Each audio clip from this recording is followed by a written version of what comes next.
distributed, disclosed that recording that was illegal. That's 4 counts right there where she's guilty, ladies and gentlemen. Right off the bat, 4 counts. It's that simple. Let's talk about Virginia Smith.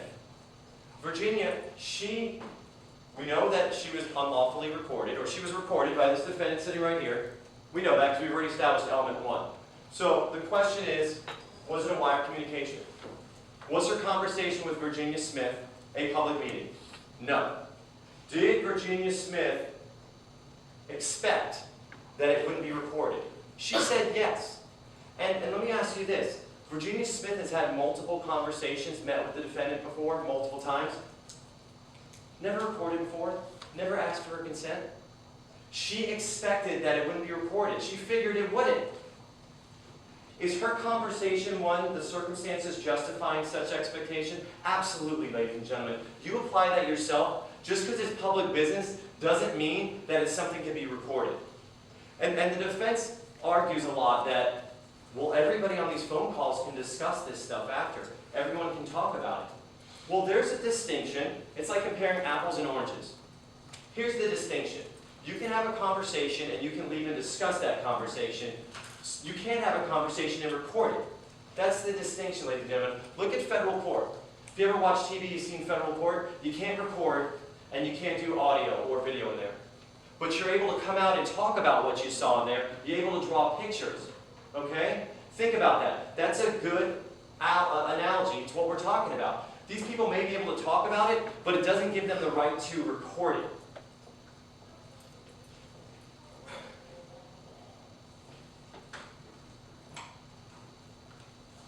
That just leaves us with Jerry Hammond and Whitney Anderson. Whitney Anderson is a clerk. She's a nice lady. She came up and she testified and told you she answers the phone. She tries to appease the defendant. She takes her to things. She doesn't just transfer the phone. If you listen to it, it's a 10-minute phone call, about 9 minutes of the defendant talking. But Miss Anderson gets on there and she's trying to help her out.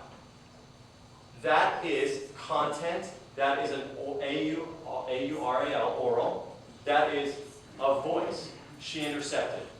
That is against the law, ladies and gentlemen, because Miss Anderson had circumstances justifying that expectation, and I submit to you, she told you if she had known it was recorded, she would have never agreed to it, never consented.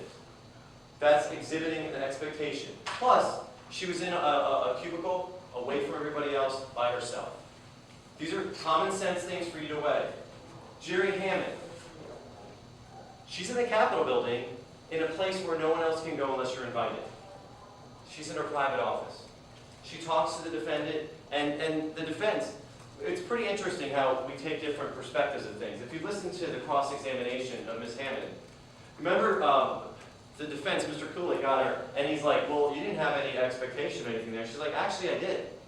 And she threw him off guard, and you remember he was startled. This experienced defense attorney was startled for a sec. He looked back down and came back with the same question, and she threw him off again.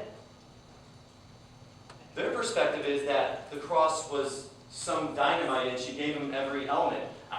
We sat in the same trial. You saw Ms. Hammond. You judged what happened there, but I would submit to you that it's exactly contrary to what the defense is saying.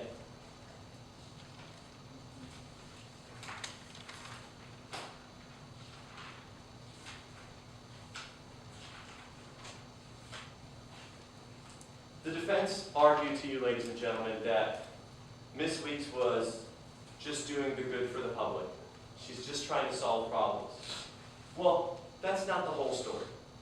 This is a case about Ms. Weeks, who you heard the phone call, and this is what she says in with the secretary. I've given them something, they must take it. I took the beating in the media for the letter. It's a black mark in the media on me. They disrespected me. They need me. I am in charge. It is me that takes the fall for this. I caught the flack for this.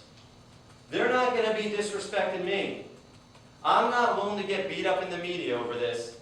I'm taking all the beatings in the media.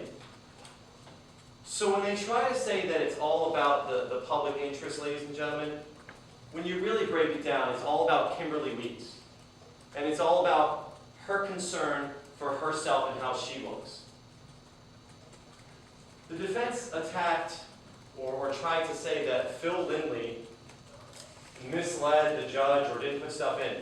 I thought we were at the same trial where I showed him, remember I went up here and I said, the defense told you that you didn't put those items in the search warrant, and I went up and showed him, and he's like, yep, mentioned that we've got that item, that item, that item, right to the judge.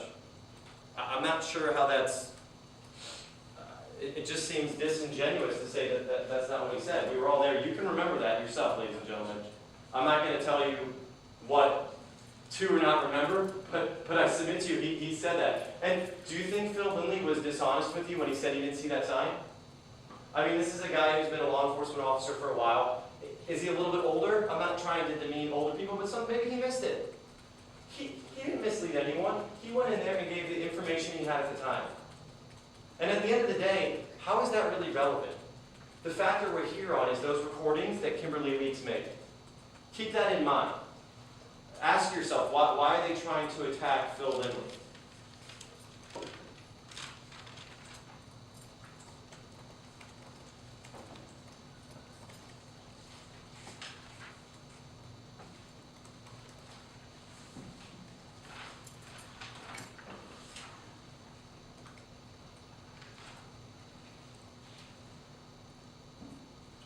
Oh, the defense says she didn't even know that it was against the law, because she said, I'm not sure if it's against the law. Ignorance of the law is not a defense.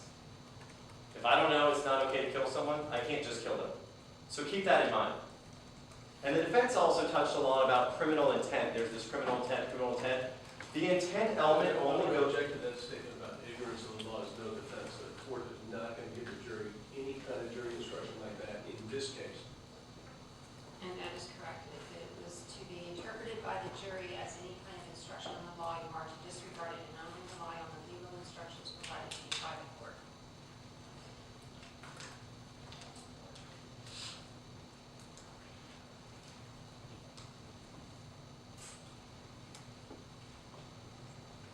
Ma'am, can you just repeat the last line? Sorry.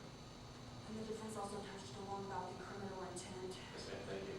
So the defense made a big statement about criminal intent and criminal intent this and criminal intent that. Mind you, when you read the jury instructions, the intent only operates on the interception.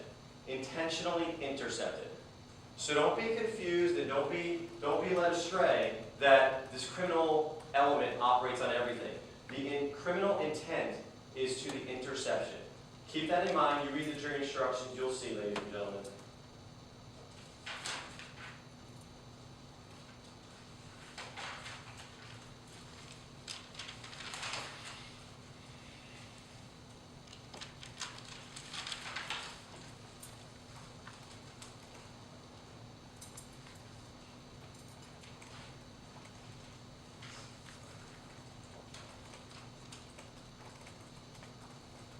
This is from the recording with the Secretary of State.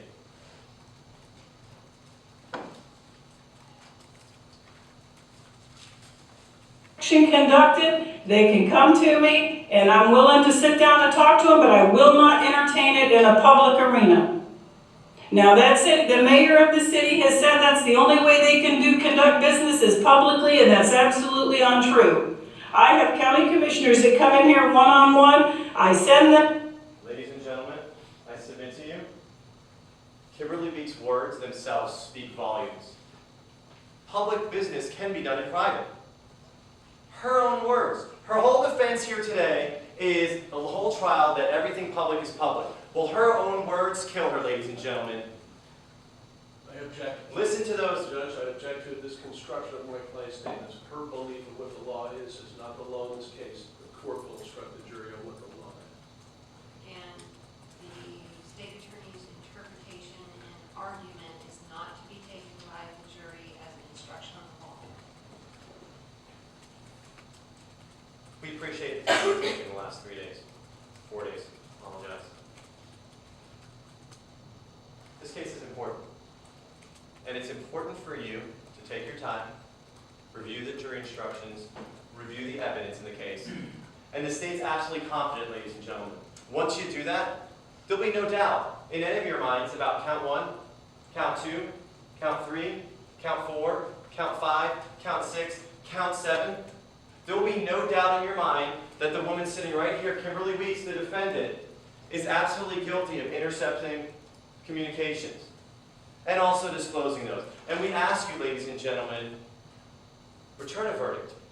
Find her guilty as charged. Hold her responsible for her activities during that time. Thank you.